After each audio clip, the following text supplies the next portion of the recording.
That's correct. Great. Right then. So, So well, we're in line. so what's interesting about that is I understood all that and I remembered all that because you did a great job on it. It was really clear. I thought, hey, this is great. You know, it's good. I just walking in here with the lady, the hostess at Oh the yeah. session, and she said, "You know what? I really enjoyed your talk, and I'm not here to actually follow this Yeah. because I'm not in the medical field, Right. but I thought it was quite interesting that somebody pays attention to the cost of healthcare." Yes. And she summarized the presentation, and I said, you know what, if you could summarize the presentation, then I'm happy my message was That's great. was clear enough. I agree. And so Right. it is a difficult subject to speak about, the health Well, economics of introducing yeah. new technologies. Yes.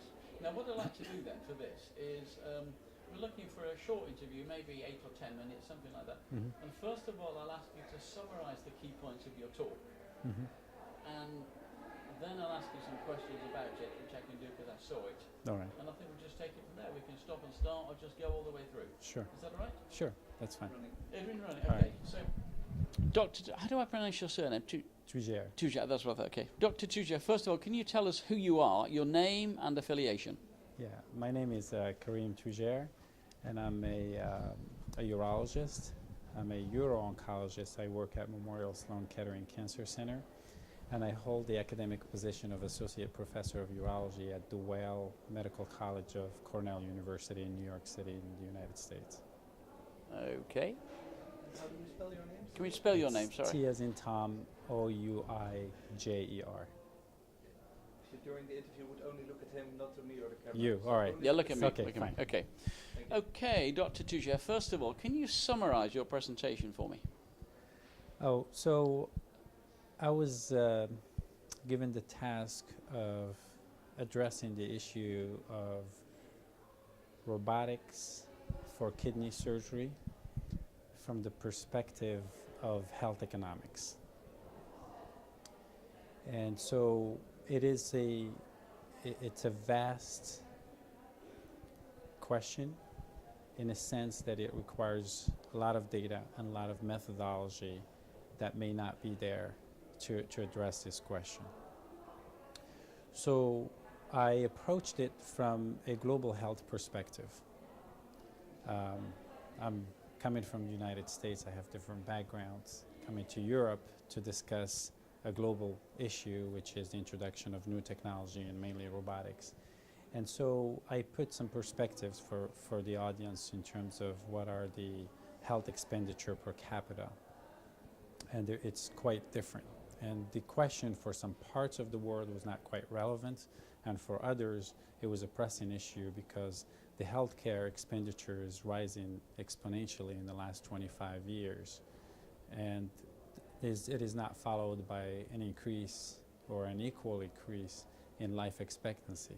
So somewhat at some point we started spending more money in healthcare than we are getting in return in terms of outcome improvements for the population.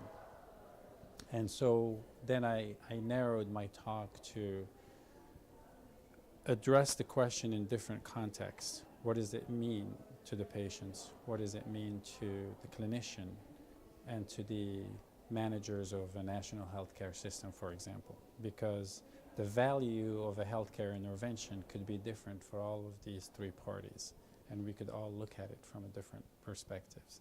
For patients, a healthcare intervention has infinite value if it means extending someone's health and life. For a clinician, the value of that healthcare intervention is more interesting if it goes beyond the illness that it's targeting. It has other implications, and more importantly, has no harmful implications. For a manager of a healthcare system, it's budget allocation and allocation of resources. Meaning, if we are to spend in a lot of technological advances, are we taking money from other areas? If we increase the budget of diabetes, for example, management, or obesity, are we taking resources from cancer screening? And so a healthcare manager has to prioritize different areas, knowing that the whole strategy could be derailed by an epidemics, advance HIV, of AIDS, or technology. SARS in some parts of the Right. world, or whatever. Some things that will require immediate attention and a shift of resources. And so having to have that flexibility and adopt technology, because we want to be abreast of technology. Technology is something that will improve healthcare without a doubt. However, we have to curb the expenses to make it more beneficial.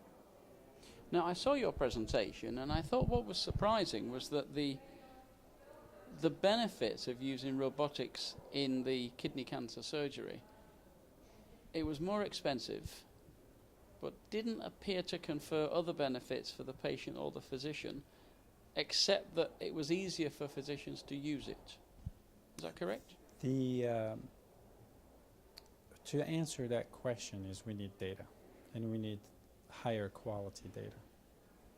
And so far, the introduction of the technology is quite nascent and early in the phase, so we haven't accumulated that strong of a data.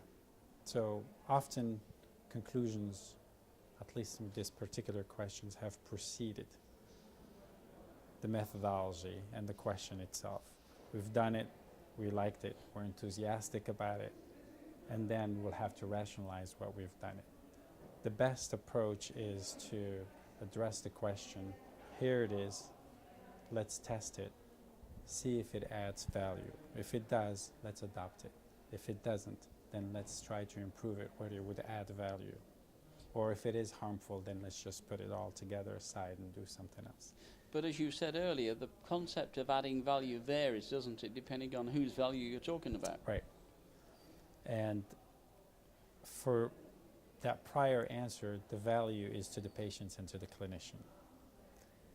And right now, there's no doubt that it costs more money.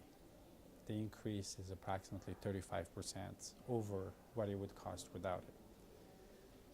Does it allow us to save more kidneys? Does it allow us to cure cancer better, reduce more direct morbidity from the operation? The preliminary data that we have shows no evidence that it does at all. But we know that it costs money.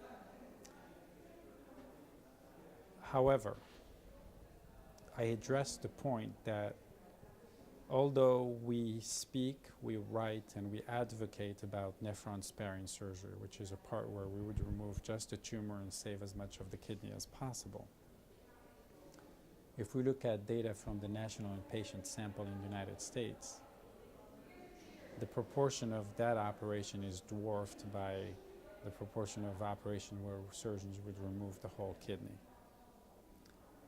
And so the numbers were close to 68% and 24% at best for the partial nephrectomy up to 2008 in that series. And robotic surgery, to clarify, is used mainly for partial nephrectomy, is that correct? That is correct. Yes. Okay. So will you get a bigger benefit, do you think, from robotics if there was a bigger proportion of surgery that was partial? So economically, yes. To offset the heavy investments and the operation cost, one has to do a number of operations. So increase the denominator, divide the cost, and it will become beneficial. What is the exact number? I'm not sure exactly. However, if the robotics will allow surgeons to offer partial nephrectomy to their patients, then there may be an indirect benefit of having the robotic technology. From a patient perspective, assuming that all things being equal, the operation has good oncological outcome, has comparable safety and morbidity profile, then it is automatic that one would want an operation that is associated with less hospital stay, less pain, faster recovery, and nationally rejoining the workforce may all be beneficial from a society perspective. And under that angle, minimally invasive surgery is attractive. Now, it could be done without robotics. For a number of years, we've been doing it pure laparoscopically. However, that's a technique that is excellent, has a good track record, but may diffuse less well as opposed to if the robotic platform is used, just in the sense that the robotic platform makes that transfer of skills from open surgery to laparoscopic surgery much, much easier than pure laparoscopy. So on that point then, essentially where robotics comes into its own is it would allow more surgeons to offer laparoscopic surgery. Is that correct? Absolutely. Because it's laparoscopic plus robotic together. Right. Robotic is, first, it's not a pure robotic surgery. What we mean by the term robot is something that is an automaton. In other words, it functions on its own. The robot is now, I think that's a misnomer, is purely a surgical instrument that allows surgeons to perform laparoscopic surgery. Maybe Much we need easier. another term for it. It's an easy, I don't know whether it's an We easier do. way. Yeah, but the robot is, Robot from sounds a great. marketing, yes, from a marketing standpoint, is quite attractive. Let me ask you a little bit about the future. Where do you see the future of robotic surgery, whatever it comes to be called, in kidney cancer? It depends where we are, and it depends what the volume of these operations are as well. What we do not want is that the technology changes the indications. In other words, we would not want to be in a position where a patient that does not need to have an operation is being operated on just because we have a technology that allows us to do surgery or forces us or puts pressure on us to do surgery. Remember, increasing the denominator offset the price. So we do not want in a situation where technology changes the indications of the medical professionals. I think that would be a sad use of the technology. Of course it would. Technology would allow us to perform a surgery safely, preserve the benefit of that particular type of surgery, and I think that would be a benefit. And also, if the technology would also allow patients access to care, the patients in a remote area away from a large hospital, if their local hospital can provide the same care by means of the technology, they don't have to travel, they don't have to incur the expenses, then that would be a plus. Where we're moving sort of in the reverse of regionalization of care by offering the same quality of care and having equity and in access to care everywhere. How widely available is robotic surgery for kidney cancer? It's in its early, I would say probably not infancy, but it just started to walk. It started with, in our field in urology, started with prostate surgery. And I think that has, at least in the United States, diffused quite fast. In robotic surgery, I think it started. And I put in my talk the rationale of why we're doing partial nephrectomy and the rationale of what are we gaining by doing a partial nephrectomy. So if that is preserved, then robotic will allow us to do that, will facilitate doing more partial nephrectomy. However, partial nephrectomy still remains a quite technically demanding operation with higher complication rate than radical nephrectomy. The speaker before me tried to demystify in his excellent talk the the virtues of partial nephrectomy, or at least the proposed virtues of partial nephrectomy. This is Dr. Campbell, I think. Right, Steve Campbell. And so, from that perspective, it still remains a smaller market. Kidney cancer depends where we are in the world. In countries that don't have access to cross-sectional imaging readily, the disease is diagnosed at a much later stages. So the indication for partial nephrectomy, and in some instances even a radical nephrectomy, which means removing the whole kidney, are quite low. In developed countries where access to imaging, most of these are what we call incidentalomas. Patients seek care for problem A, a CT scan is performed, and we find this small renal mass, and then we address it. But you saw the numbers from that study where up to 2008, at least according to that national inpatient sample study, the numbers were about 15,000 partial nephrectomies, which came to about a quarter of all the nephrectomies versus 45 or 50,000 radical nephrectomies in approximation. So it is still a small proportion. The other point that I'm always skeptical about in the introduction of technology is the drive pushing the technology. The drive should be learning to offer a healthcare service, but that learning is a process that has a learning curve.